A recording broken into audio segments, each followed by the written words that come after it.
കേരളത്തിന്റെയും തമിഴ്നാടിന്റെയും അതിർത്തിയിലുള്ള ശീരുവാണി ഡാമുമായി ബന്ധപ്പെട്ട വിഷയത്തിൽ ഇരു സംസ്ഥാനങ്ങളിലെയും ഉദ്യോഗസ്ഥതല ചർച്ചകൾ ആലപ്പുഴയിൽ നടന്നു. തണ്ണീർമുക്കത്ത് നടന്ന ചർച്ചയിൽ കേരളത്തിലെയും തമിഴ്നാട്ടിലെയും ഉന്നത ഉദ്യോഗസ്ഥരാണ് പങ്കെടുത്തത്.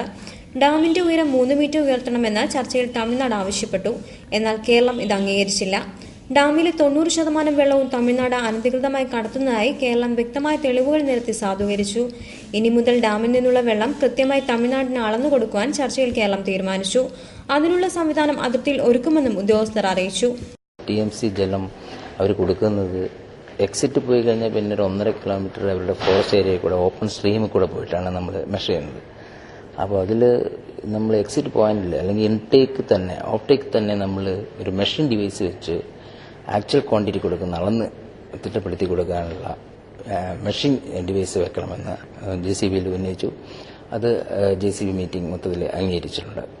അതാണ് ഒരു പ്രധാനപ്പെട്ട ഒരു നമുക്കൊരു സബ്ജക്റ്റ് നമുക്ക് ഈ JCBയിൽ ഉന്നയിക്കാൻ കഴിഞ്ഞതും സമ്മതിച്ചതും. പിന്നെ സാധാരണ എന്നാൽ ജലത്തിനു വേണ്ടി അധികാര തലത്തിൽ സമ്മർദ്ദം ചെലുത്തുമെന്ന നിലപാടിലാണ് തമിഴ്നാടെന്നും സൂചനയുണ്ട്.